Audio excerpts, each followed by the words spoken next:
What to know about cell phone radiation. ProPublica recently examined how the federal government, based on quarter-century-old standards, denies that cell phones pose any risks.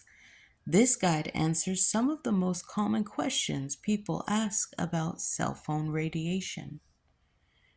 By Peter Elkind. ProPublica is a nonprofit newsroom that investigates abuses of power. To many people, the notion that cell phones or cell towers might present a health risk long ago receded into a realm somewhere between trivial concern and conspiracy theory. For decades, the wireless industry has dismissed such ideas as fear-mongering, and federal regulators have maintained that cell phones pose no danger. But a growing body of scientific research is raising questions, with the stakes heightened by the ongoing deployment of hundreds of thousands of new transmitters in neighborhoods across America. ProPublica recently examined the issue in detail, finding that the chief government regulator, the Federal Communications Commission, relies on an exposure standard from 1996 when the Motorola StarTAC flip phone was cutting edge, and that the agency brushed aside a lengthy study by a different arm of the federal government that found cell phone radiation caused rare cancers and DNA damage in lab animals. The newest generation of cell phone technology, known as 5G, remains largely untested. Here's what you need to know. Do cell phones give off radiation? Yes. Both cell phones and wireless transmitters, which are mounted on towers, street poles, and rooftops, send and receive radio frequency energy called non-ionizing radiation. The amount of this radiation absorbed by the human body depends on how close a person is to a phone and a cell transmitter, as well as the strength of the signal the phone needs to connect with the transmitter. Cell phones displaying fewer bars, which means their connection with the transmitter is weak, requires stronger power to communicate and so produce more radiation. Wireless transmitters, for their part, emit radiation continually, but little of that is absorbed unless a person is very close to the transmitter. What does the science say about this? Is it harmful? That's the multi-billion-dollar question. Government-approved cell phones are required to keep radiation exposure well below levels that the FCC considers dangerous. Those safeguards, however, have not changed since 1996, and they focus exclusively on the unlikely prospect of thermal harm, the potential for overheating body tissue, as a microwave oven would. The government guidelines do not address other potential forms of harm. But a growing body of research has found evidence of health risks even when people are exposed to radiation below the FCC limits. The array of possible harms ranges from effects on fertility and fetal development to associations with cancer. Some studies of people living near cell towers have also confirmed an array of health complaints, including dizziness, nausea, headaches, tinnitus, and insomnia from people identified as having electromagnetic hypersensitivity. The most sensational and hotly debated health fear about wireless radiation is cancer. In 2011, the International Agency for Research on Cancer, an arm of the World Health Organization, cited troubling but uncertain evidence and classifying wireless radiation as possibly carcinogenic to humans. In 2018, a study by the federal government that was nearly 2 decades in the making found clear evidence that cell phone radiation caused cancer in lab animals. A major study in Italy produced similar results.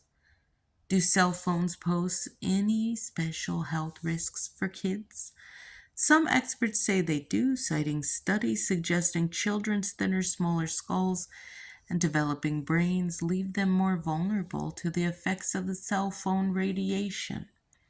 The American Academy of Pediatrics embraces this concern and for years urged the FCC to revisit its radiation standards, saying they don't adequately protect kids.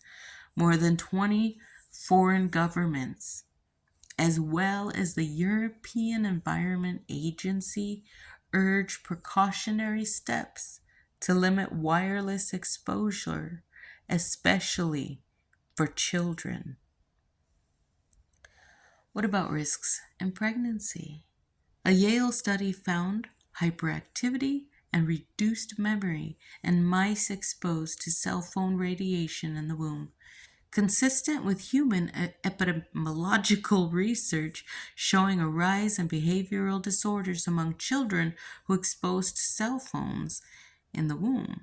Dr. Hugh Taylor, the author of the mouse study and a chair of the Obstetrics, Gynecology, and Reproductive Sciences Department at the Yale School of Medicine, told ProPublica, the evidence is really strong now that there is a causal relationship between cell phone radiation exposure and behavior issues in children. What does the U.S. government say about cell phone radiation? The key federal agencies, the FCC and the Food and Drug Administration, have echoed the wireless industry and a number of other groups in rejecting evidence of any non-thermal human health risk, saying it remains unproven. The government websites also reject the claim that children face any special risk. In 2019, during the administration of President Donald Trump, the FCC shut down a 6-year review of its 1996 wireless radiation safety standards.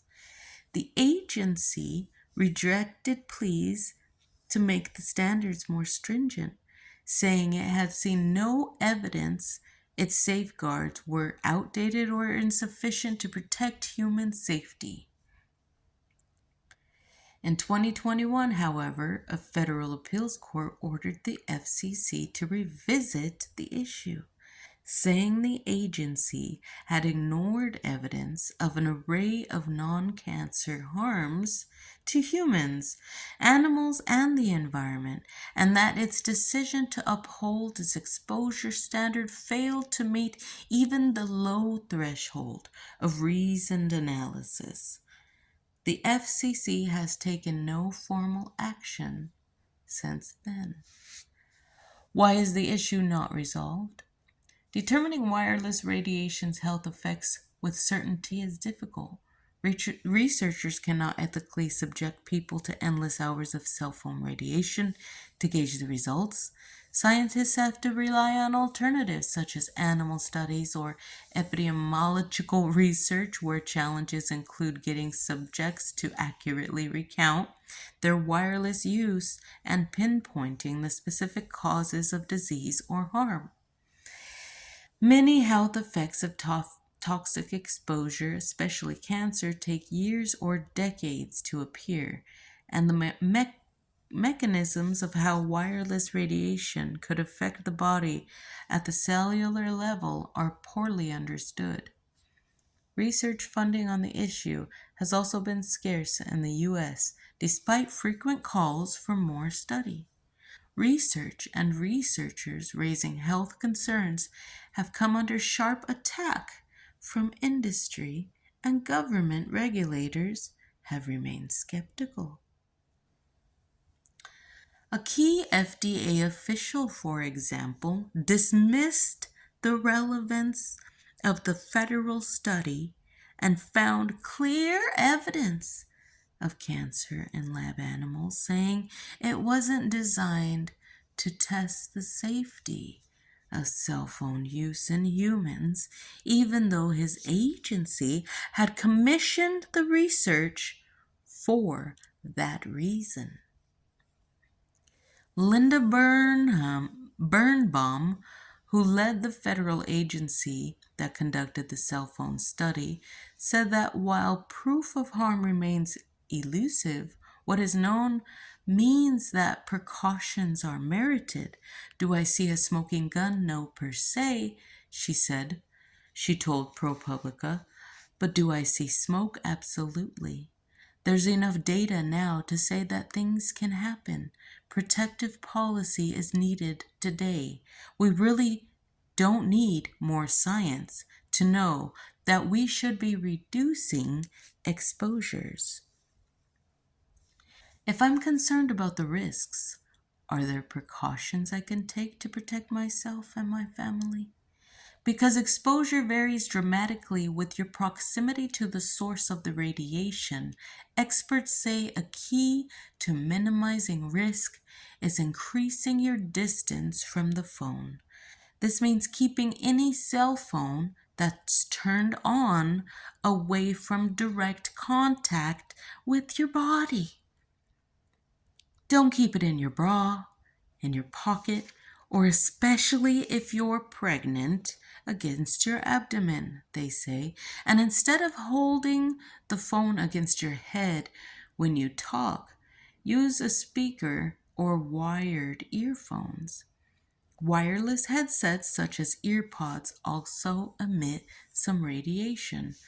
Try to avoid making calls when the phone is telling you the signal is weak because that boosts the radiation level.